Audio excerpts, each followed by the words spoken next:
Malam itu, langit di atas lereng Gunung Lawu tak seperti biasanya. Gelapnya tak ada disebabkan awan mendung, tapi ratusan burung hitam yang berputar-putar mengancam di angkasa, membawa cahaya aneh yang membara.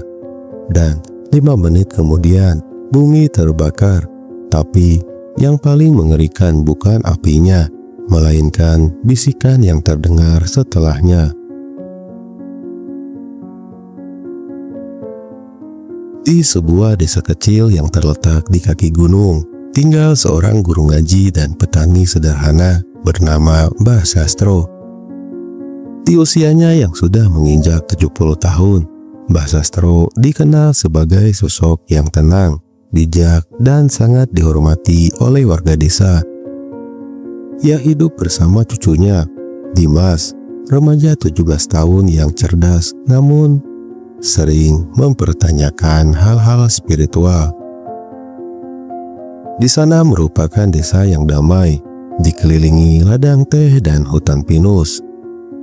Tak pernah ada kejadian yang aneh, hingga suatu malam angin berubah dingin, suara jangkrik hilang, dan langit berubah merah. Malam itu, warga dikejutkan oleh suara gemuruh seperti ribuan sayap yang mengepak. Ratusan burung hitam muncul dari langit, menukik dengan formasi tak biasa, seperti dikendalikan oleh sesuatu. Dari tengah kawanan itu, terlihat bola-bola api jatuh menghantam tanah, membakar beberapa rumah warga, termasuk tajuk kecil tempat Mbah Sastro mengajar mengaji. Kebakaran terjadi hanya dalam hitungan menit, namun yang membuat semuanya membisu bukan hanya api, tapi bau aneh yang ditinggalkan, seperti belerang dan bau amis, serta suara lirik yang terdengar oleh beberapa orang.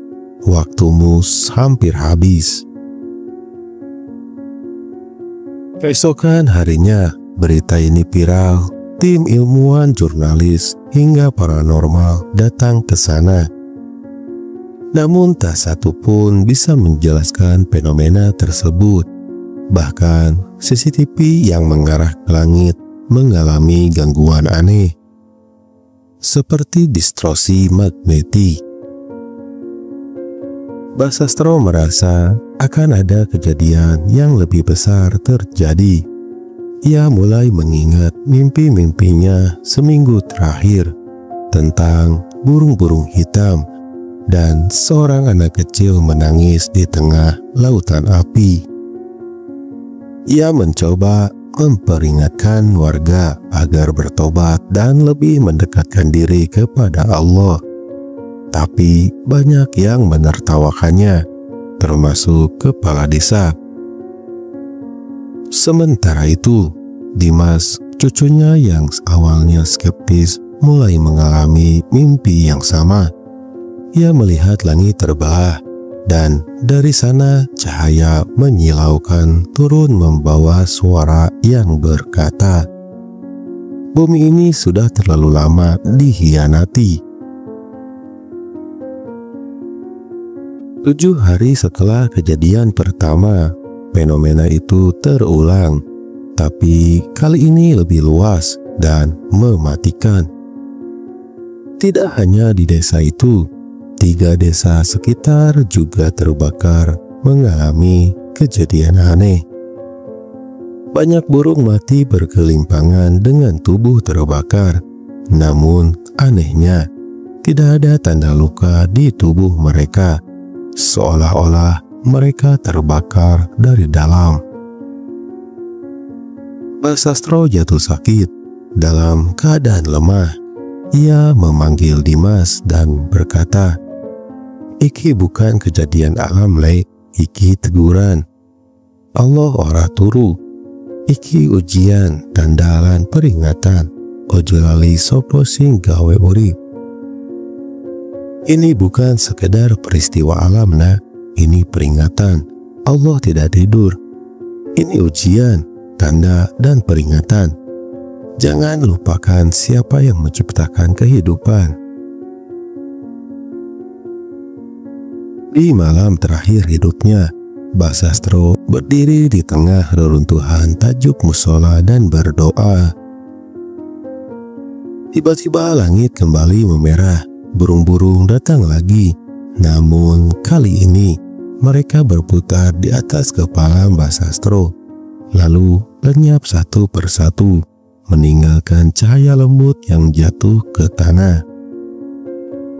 Setelah Mbah Sastro wafat, fenomena itu berhenti. Tak ada lagi burung, api, atau suara aneh. Desa mulai pulih, warga desa banyak yang berubah. Bahkan kepala desa yang dulunya menolak Mbah Sastro, kini ia mau mendirikan musola baru di tempat surau yang terbakar dengan nama Surau Langit. Dimas memutuskan untuk tidak pergi ke kota. Ia meneruskan perjuangan kakeknya, mengajar, membimbing, dan mengingatkan warga desa. Ia dianggap sebagai pewaris hikmah Mbah Sastro. Peristiwa itu kini disebut sebagai tragedi burung langit. Ilmuwan masih belum mampu menjelaskan apa yang sebenarnya terjadi. Tetapi bagi masyarakat di desa itu, mereka yakin itu bukan bencana semata, melainkan peringatan dari Allah. Cerita ini menjadi pengingat bahwa kadang langit berbicara dengan cara yang tidak bisa dijelaskan logika. Tugas kita bukan untuk membantah, tapi merenungi.